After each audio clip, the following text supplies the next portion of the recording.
Welcome back to the Today's Monday podcast. We got Wolf as our engineer. Give it up for Wolf. Woo! Yeah. And today's episode is filled with greatness. Welcome to the podcast, Brother Greatness. Hallelujah. Woo! Thank you kindly. I'm more than happy to be here, to say the very least. Heck yeah. Pleasure meeting you, man. Yeah, Pleasure meeting you too, brother. I got to say, I just met you. We exchanged greetings downstairs. You're so full of life and energy.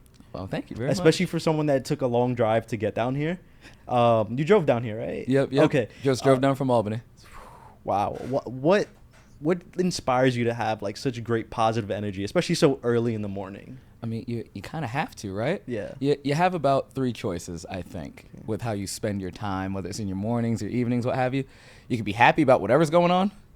You can be negative about it, or you can wait for somebody else to move you.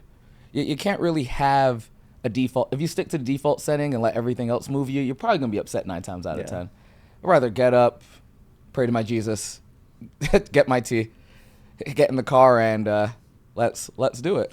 Sometimes all you need is Jesus and some tea. Whoa, yeah, I'm good with that. Sick, yeah, Good with that. T-shirt coming soon, I guess. Yeah, pretty much. On another note, I have to ask you the age-old question: how and where did you discover professional wrestling? So I had a lot of friends and classmates in second grade who were very into WCW, very into WWF. I never watched it. They were all watching it. They're all too sweet in each other. That was the whole thing. I have no idea what they're talking about, but I'm like, cool, whatever. I wasn't allowed to watch cable in my room. The rest of the house had cable, except for the kitchen in my room. There was no cable in my room. No need to pay for the child to have a box. So I used to watch UPN. So the Parkers would come on, and then right after that, WWE SmackDown. So now and again, I'd kind of see the beginning of SmackDown, move on to something else. Then finally, Rey Mysterio debuts against Chavo. After weeks of this, like, oh, who's this masked figure coming? Every wrestling fan already knew who's coming. I have no idea what's happening.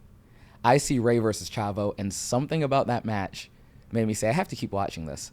Then I started falling in love with everyone from the Ruthless Aggression era, going backwards, going from Luthez onward to try to kind of catch up, to understand this world, and I've been hooked ever since.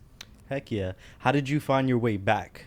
Were you doing research on the internet, reading magazines? It was mostly the internet. So a lot, because, we have Google already at this point. So I'm Googling everything. I'm like, oh, who's like the first wrestler I think I Googled? And they didn't really give you an answer, but it started popping up like Luthez will come up or like George or Bruno or what have you. So I'd start watching everything that you could find, like when YouTube started becoming a thing.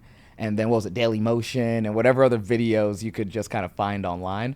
And I just watch a match at a time, bounce around just whatever blogs or sites are going on to have an idea what's happening, go on Wikipedia, what matches happened when. It was cool. It was a lot of fun. I don't know if you remember, like, YouTube had, like, especially, like, YouTube early on had this big phase where it was, like, part 1 of 3. Yeah. So it was like, you want to watch this pay-per-view match illegally, you got to watch part 1, part 2, and part 3. Yep. And it was, like 2-minute, like, videos each. That's how you watched it for pay-per-views, wrestling, fighting, anime, like anything like that. The anime stuff used to be like 40 parts to get through one episode of One Piece. It was something else. Oh my goodness. It's funny you say that, anime. I didn't know you were an anime head. So we can talk anime. I do love anime. Yeah, this is going to be a fun podcast.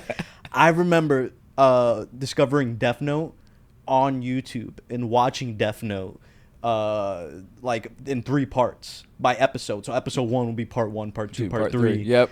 Episode 2, part 1, part 2, part 3. What animes how did you discover anime? What was your first anime? Well, kind of like everybody else, it's Dragon Ball Z. Yeah.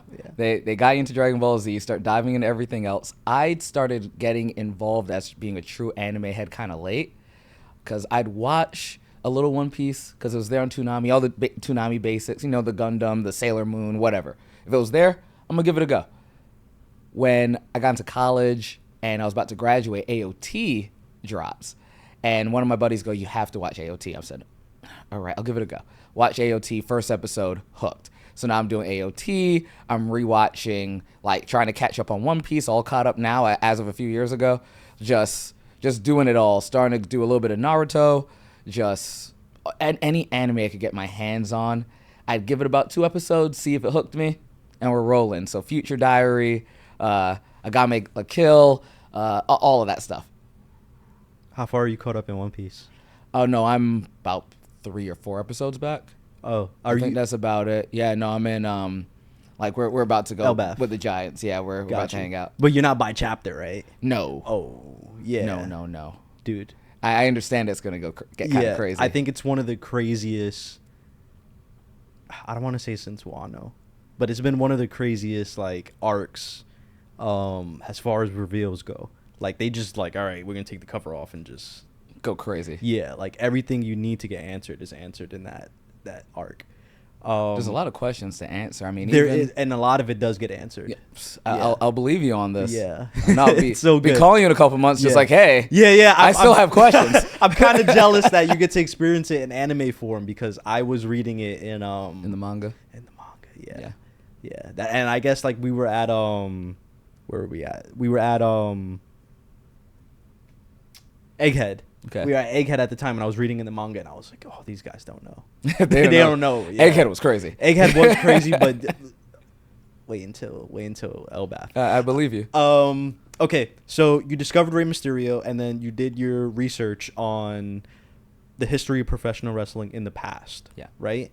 Let's fast forward a bit. From Rey Mysterio, who are other wrestlers that you saw that hooked you on to professional wrestling? A lot of the big technical guys, and you'll find, a lot of wrestlers kind of say the same thing. For me, it was a whole lot of Kurt, a whole lot of Benoit, a whole lot of Cena, Dr. Thugonomic Cena. Loved Chavito, loved Eddie. So a lot of those guys, kind of like the smaller, more I'm going to put on a hold guys, and then the original incarnation of Brock Lesnar. One of my favorite things ever is just hearing Taz say, "Oh, here comes the pain," and I'm just like, "Oh, yep, it's time to watch some wrestling. It's the main event. Let's do it. Lesnar versus Show." Heck yeah! And then from there, so I want to say that preceded my time, but that was the SmackDown. Not that they were the SmackDown 6, but that was like the SmackDown 6 era. Yeah. SmackDown 6, Ruthless Aggression, Cena with the U.S. title, the spinner belt, all of that fun stuff. Sweet. Hell yeah, that's pretty cool. From there, did you start expanding into other wrestling scenes, or were you just strictly a WWE person? I started watching a little bit of ROH when the time hit. Obviously with TNA, when Angle made the jump, everyone started watching TNA when that happened. Trying to get my ideas on what's going on with the indie scene, primarily with Victory Pro Wrestling, because once college came around and I needed an internship, in my head I said, well, apparently there's a wrestling company that's on Long Island. I went to school at Hofstra University. I said, well, let me intern at Victory Pro Wrestling, and I got to see a lot of those matches, cage matches right in front of me with 300 people. It was awesome. Let's revisit that. When you were in college, there was an internship for a professional wrestling organization? No, I made one.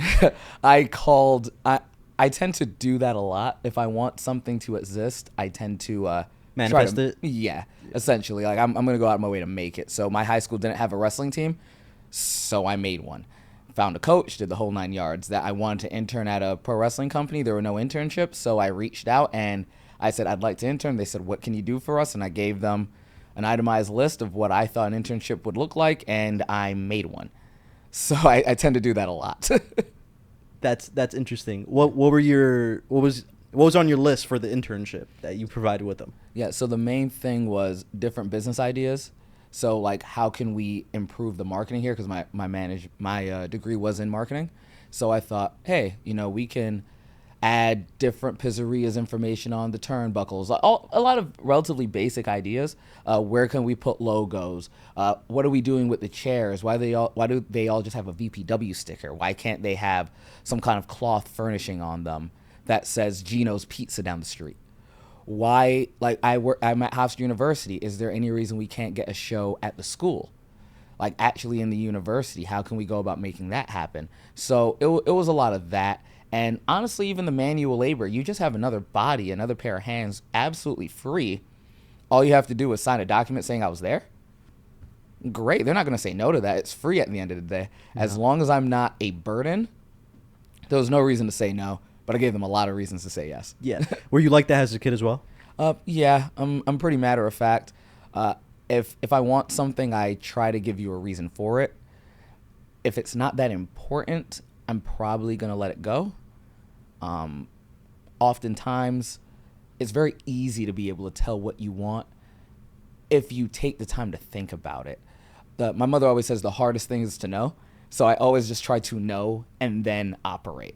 The bad part with that is that when I don't know or I'm unsure, it becomes a very strong weakness because I don't know how to operate in that gray area. It's very frustrating. But it kind of works in a world like professional wrestling where you often do know where are we going. So now I can help figure out how we're going to get there. Interesting. That's so cool. From being a fan to manifesting your own wrestling internship, how did you discover that there were schools to train to be professional wrestler, and where did you train?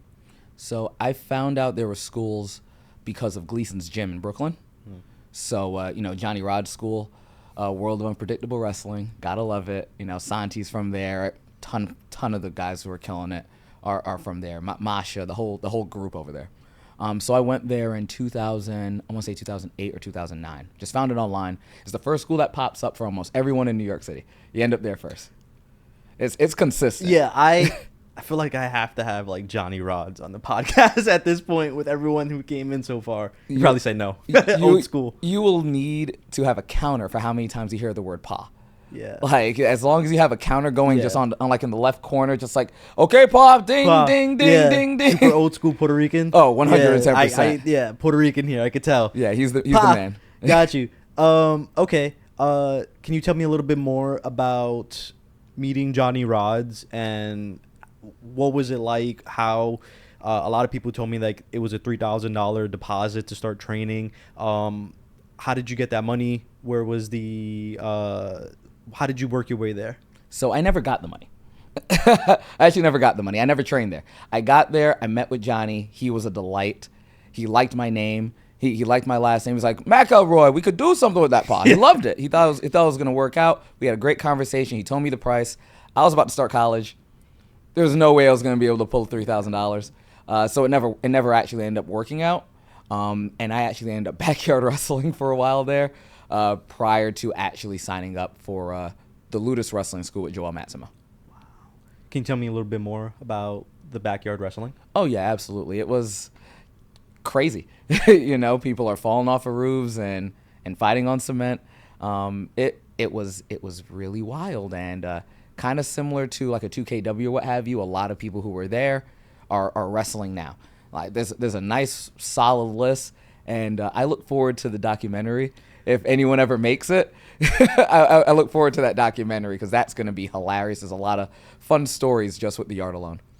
And can you tell me the school? What was the name of the school that you discovered again? The one I actually joined would be the Ludus Wrestling School. That was with Joel Matsimo. Okay, how did you discover that? So that was actually because of this young man that became a wrestler that I think became a battle rapper for a little while there. His name was Panic. He wanted to train at House of Glory with Amazing Red. I thought that was a great idea, but I also wanted to see what other schools were floating around. So I said, let's visit this other school that's closer to your house first, and let's see what they're all about, and then we'll visit Hog. We go to Ludus. We see Joel, and we already know Joel, Spanish announce team, him and Red, and both of his brothers were all, sorry about the mic. They're all super exciting, great to watch. They're all competing. We meet Joel Matsimo just sitting there in this like second floor little school, all green. The paint's like tearing apart. There's like two wrestlers in the ring. You walk in, you meet him. We talk. He lets us get in the ring like right away. He said, wipe your feet off like this, get in the ring like this, and we'll move around a bit, see how you're feeling. And as soon as we finished that, I said, Panic, hey, we should probably go check out House of Glory nets. He goes, no, this is good. I want this. So we ended up there, and honestly, it was because of Panic. I don't think I would have signed up to any school at that point in my life, especially still being in college, if it wasn't for Panic. Wow, interesting. From training to taking your first bump, what was your first bump like?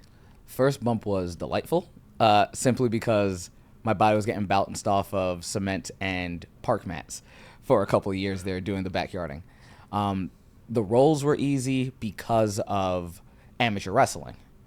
The difficulty started coming in psychology. trying to understand where things should be placed, why are we doing things. So the physical aspect of of professional wrestling wasn't an issue. I would say the first real physical hurdle was running the ropes, just understanding your footwork, positioning, getting that little callus on the side, understanding that there's more than one way to do it, and understanding what your school wants versus what another company might want versus what another school might want, and trying to make sense of that and get the muscle memory that goes behind it. Right. I want to double click on the psychology of professional wrestling, where a lot of fans who watch wrestling see it for its physical aspects, and they're like, I can do that. But there's a lot of thought that goes behind or into a match. Can you tell us, like, what is the most difficult thing about the psychology of professional wrestling? What you want versus what your opponent wants versus what the audience will most likely want, figuring that out. And then what does the promoter want? Because if all of these things can't work in concert, you don't have a guide to determine what kind of match you're trying to build and what kind of story you're trying to tell. Oftentimes, you have multiple people trying to make one sandwich.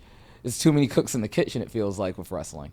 But if everyone's on the same page, you could get something really special and unique, but it might be special in a way that that audience doesn't necessarily need to see, or it might be something the audience likes and the wrestlers love, but it doesn't work with the overall vision of what the promoter, booker, whatever term you want to use, is interested in at that time. And it all matters, and it should all connect in a way that's harmonious, and it's very difficult to achieve that. Sweet. Hear that, wrestling fans? Is not as easy as you think. Not at all. I remember training with Santi. It was just like, I wasn't going to be a professional wrestler because, one, I don't think super skinny and small. Like, but I always wanted to take that first bump. And when I went to the Fallout shelter, I had taken my first bump, and I was like, okay, that's not as bad. And then I took the second bump immediately after one because Santi doesn't believe in one-hit wonders. So I took the second one, and immediately my head hit the mat, and I was like, ooh.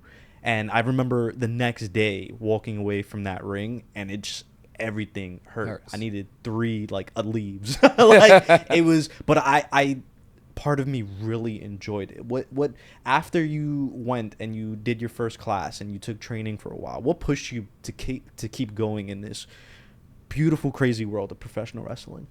I enjoy the physicality of professional wrestling more than anything else, and I have to say, that Fallout shelter ring, that's actually double padded. Wow. So that's actually one of the softest bumps you're going to take. Wow. That they really try to make sure that everyone comes in, they're safe in case that head bounces on the back of that. Yeah, that's actually one of the nicer bumps you'll ever find. Well, I could bring in some rings. But the main thing there, right? I enjoy the physicality of professional wrestling. And to this day, my why for wrestling, it allows me to be fully me. I get to be the actor. I get to be the wrestler. I get to, I'm not part of the choir at church or anything. This allows me to praise my Lord and Savior Jesus Christ with something that I absolutely love and adore. I get to speak deeply. I get to take on multiple roles. And even though I didn't know that this was going to be the case, I get to help so many people through wrestling, whether it's training them directly, praying for someone, becoming an outlet for fans and wrestlers to reach out to, because so many people reach out to me because of the character that I portray. And oftentimes when they realize that the character is really kind of just me. Yeah. It's just a focus on my faith system as opposed to my love of breadfruit cuckoo or something. It's just a focus as opposed to the fullness of me. So a lot of people come to me, and I oftentimes am given the opportunity to speak into their lives in a way that matters. Brother Greatness, I have a great question for you. Hit me. How big is Jesus and religion in your life? Number 1. Jesus at the center of it all. You could play the song expeditiously. That's where it starts. That's where it finishes. Quite literally. Everything that I do, it needs to be Jesus forward and centered. If Jesus isn't part of it, it has no foundation. Anything without a foundation will crumble. It's deeply rooted in everything that I do. I'm far from perfect. That's the whole reason you need Jesus in the first place. I'm a very flawed individual, to say the very least, and I'm aware of that, and I try to fix it. Every day we're all just falling a little short of the glory of God. So I'm just trying to shorten that distance a little bit throughout this walk of life. And have you been religious since you were a kid? More or less, yeah. I'd say I had a few little potholes there with respect to just trying to fully understand my faith. I'd say I'm still going through that walk. A few of the wrestlers will run up to me and you know, in a funny manner, often say like, "Hey, pastor, preacher, da da," and I always tell them like, "Haha," but no, I'm just another brother in the church. It's not deacon greatness, it's brother greatness. I wouldn't say that I'm in the stage of my walk where I could call myself a babe in Christ or what have you, but I'm also not a spiritual leader by any stretch of the imagination. I'm just going through this walk like everybody else. That's beautiful. That's beautiful. From training to your first match, can you walk me through like the experience? Were you nervous? Were you excited? What was like the expectations for your first match, and what was the outcome? So, like a lot of local wrestlers, at least for the Northeast, my first match was a battle royal. Royal Rumble style, but it was a battle royal. I wasn't nervous because of the style of match, but I was planning to do things that weren't necessarily advantageous to my long-term standing in wrestling. So Tony Mamaluke, he was great in helping me become a professional very early on. He's the one that taught me how to do a lateral press in a schoolboy. So he hears what I'm planning to attempt to do, pulls me to the side and gives me a stern talking to, and pretty much says like, "Don't do any of that. You're gonna do this, this, this, and this. Like this is the way to be, okay?" And years later, it's the same advice I give to a lot of younger wrestlers now who have their first match in a battle royal. It's been nice to kind of give back, although it was a very simple, straightforward piece of advice that seems almost, you should almost know, should be common sense. It's been passed down to dozens of people at this point. How long have you been in professional wrestling for? I had my first match in May of 2012. Wow. Yeah. So outside, Almost 10 years. Yeah, it's been a long time. Or over 10 years. Sorry. Yeah, well, 20. You can almost say the 10 years because I spent so much time out between injury and a little bit of time because of COVID. Wow. Yeah. What was your worst injury? So I broke my skull in 2014. Yeah, I went back to the yard after my first year and a half. It's funny, not a lot of people, every time someone asks me, sometimes I'll give them like, I'll never lie about it, but I'll give the cut off versions. I'm like, "Oh yeah, I broke my skull. This is what happened," and be done with it. But I was backyard wrestling. I had already did my first year and a half of wrestling. Was probably already 20 matches in on the indies. Went back. I didn't have enough money to keep going to the school, and still wanted to wrestle. And one of the last matches I was supposed to have in the yard, because I was supposed to leave soon, a young man went for a frog splash. Well, he was supposed to, but turned to a forearm smash. I didn't know, so my hands were down, and his elbow went right in between my eyebrows. So fractures all around the left and the right. Someone in the same hospital where I got the surgery apparently died from the same injury playing football like a week before. And I had a small brain bleed. They had to, I don't know if you see the scar there, they had to cut that open. I guess it was a little graphic. Pull it, put a plate in there, a mesh, screws, the whole kit and caboodle, sew me back up. And I wasn't supposed to be able to do any contact sports again. There was a risk of death, what could happen to the brain. And my least favorite possibility, the situation where I apparently wasn't going to be able to move my eyebrows anymore. They was like, "You won't be able to go like this." And that freaked me out. I said, "I must be able to move my eyebrows." It's like, "Don't worry about death. I can't move my eyebrows." Yeah. It's horrible. But yeah, that happened August of 2014. Wow. Is the plate still, yeah, or is it gone? Wow. Plates there, screws there, mesh there. They'll all be there for the rest of my days. In respect to the football player and his family, why do you think you're here with us today versus the worst outcome? Yeah, no, God still has some kind of purpose for me. There's still something that I'm supposed to be doing. Do I have any idea what that might be? I'm not sure. I have assumptions. I have guesses. I feel as though it's kind of become my testimony. When I'm wrestling, when people ask what Brother Greatness is all about, and they find that out, and then when you kind of look at the timeline, when you look at my wrestling, that's when Brother Greatness was really the character it was always intended to be anyway. It was after I came back, because before I was in a stable. So the Brother Greatness character I envisioned, I never actually really did it. I never really got to do it on the indies. But when I came back and I was with Bronco International at BWF, I started, he said, "Oh, Bradley, do you want?" So I was doing what I wanted to do. And what I wanted to do was come out, scream hallelujah, and walk up and have a big Bayesian flag on my back. And it just kept evolving to being more and more Christ forward and Christ centric, as opposed to worrying about an island or a name or a gimmick. It was, no, let's praise my God for the fact that I can walk and actually get in this ring, and I'll scream hallelujah. I can almost care less if the fans respond. I just want to highest form of praise, at least I could give verbally.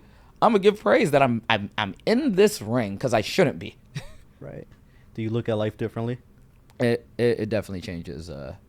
Changes your perspective. Man, bless you for being here. Honestly, that's a great story. It's all God. Story. Yeah, I can imagine. Wow. When did you make your return to professional wrestling? It was late 2017. There were a lot of little pot shots that showed up, so I did a little bit of managing, and then I went back to training to be a manager, then asked the doctor if I could bump, and one thing led to another. So the return kind of happened gradually. My first match back that I really consider to be like, this was the return, was a singles match. No, it was a Rumble first, November of 2017 with BWF, followed up with my first singles match back with Manny Ortiz, December of the same year. Knowing the consequences of what can go wrong, why did you choose to continue to pursue professional wrestling? Therapy. I was going through my own mental health struggles, and a big part of the conversation with my therapist at the time was a realization that I was still missing something from wrestling, that there was a part of me that I felt as though I needed it. So she said I should probably go to a doctor and see whether or not this is something I can still do.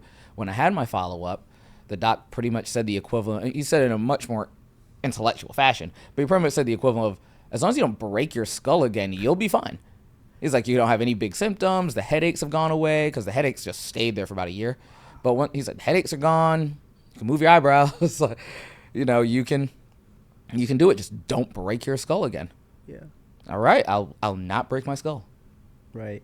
So that time in between, or when you made your comeback, you were a commentator, a manager, and then you returned to professional wrestling. What are the pros and cons of all three?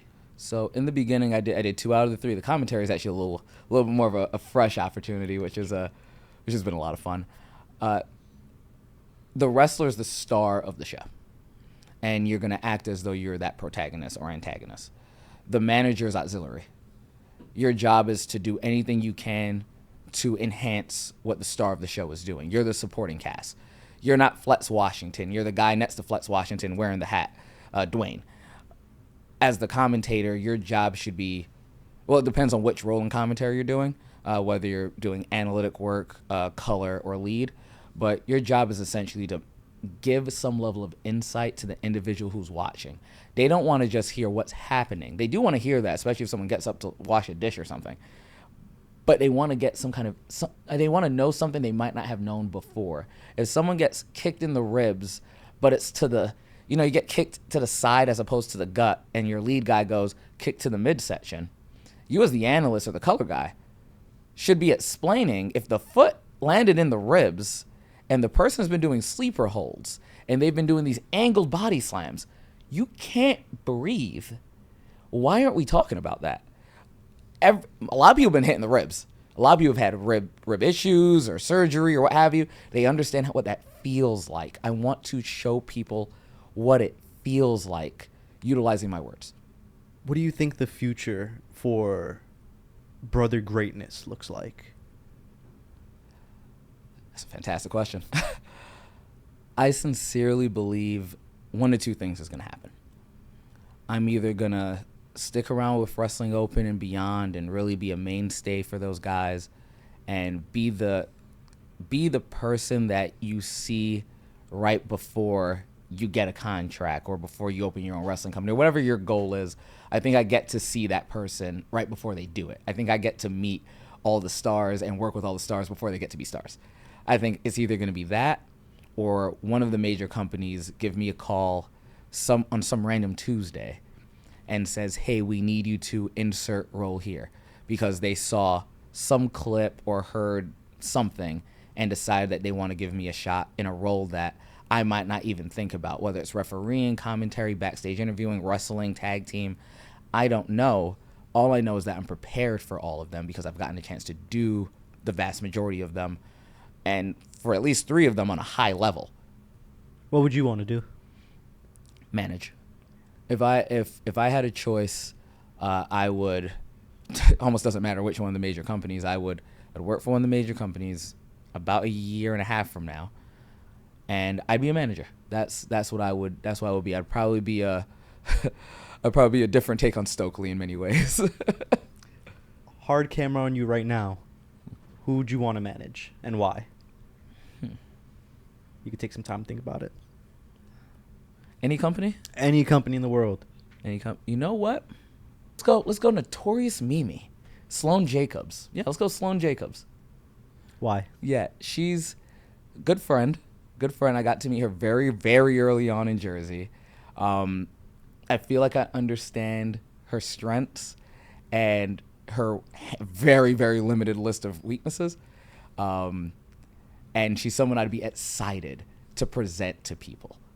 She has the entire package, and I would love to be the person to say, hey, here's what she's all about, so that you understand those eyes need to be open and the phone needs to be down. It's time to look at Sloane Jacobs. Like, come on now, this is the most exciting part of your day, getting to watch this young woman wrestle.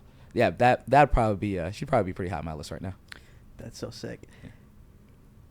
July 5th, you will be attending All Black Everything for BST Wrestling, right? I hope I got that right. Oh, you got it. Okay, sweet. And you will be highlighting black excellence in professional wrestling. Yes. Can you tell me how important that feels to you to be a representative of the black community in professional wrestling? Yeah, it's so significant to be able to see any culture be highlighted for its strengths and be highlighted for what they've done. And it's great answering a question like this literally on Juneteenth, right? All Black Everything was birthed from Black Girl Magic 1 and 2, which I had a lot to do with the second one. All Black Everything happens thanks to Kono Kapuchia and Remarkable Wrestling. He asked me if it was something I would want to do, some kind of show that was a Brother Greatness show or a black show or something to that effect. And I said, you know what? Yeah, I can get behind that. I can put that together, and we can do it here. BST supported that, and from chatting with that team, they were super excited.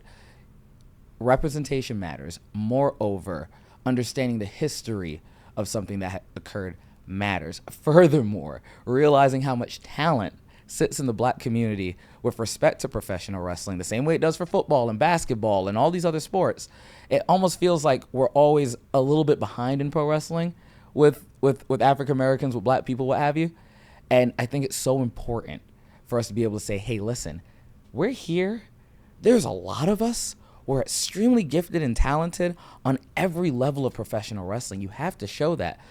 More importantly, it's not even about how I feel about it. It's about how the wrestlers feel. They get so excited hearing, hey, Brother Greatness, Remarkable, BST, whomever it is, reached out to me to do an all-black show. And they say, well, I've always wanted to be in a show like this. Or I've always wanted to just see so many people of color in a show like this, where we're the primary focus, we're the primary representation. And even more importantly, the fans want to see it. Not just black fans, Hispanic fans, what have you. A lot of the fans, they ask about it, no matter their creed, race, religion, what have you, because they understand that these are the people that they like seeing, and they love the idea of seeing them all at the same show for a cause that's greater than themselves.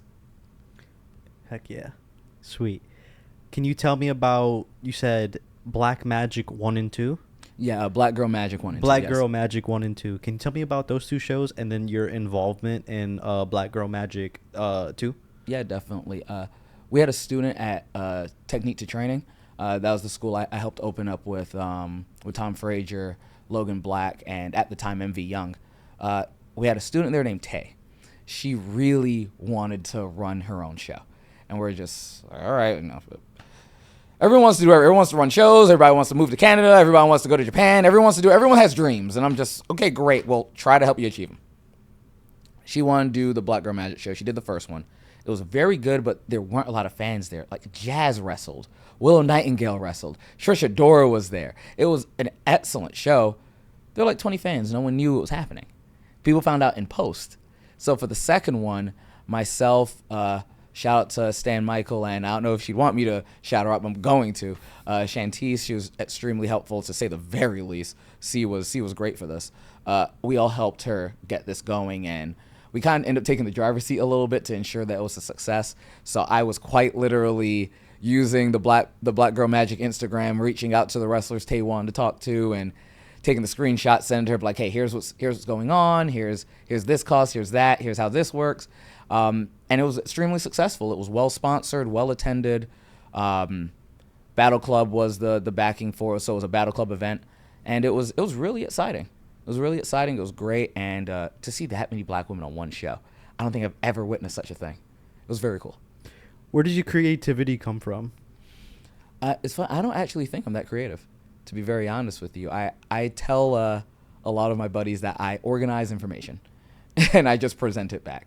I'm honestly not that creative, but if someone gives me an idea, I can help us get there. Someone else has to be the creative. It's going to have to be a Stan or a Tom or a Logan, or someone else has to be the creative. I'm just going to help us get there. Okay. I asked you earlier, who would you like to manage? Who would you like to wrestle, either mainstream or independent?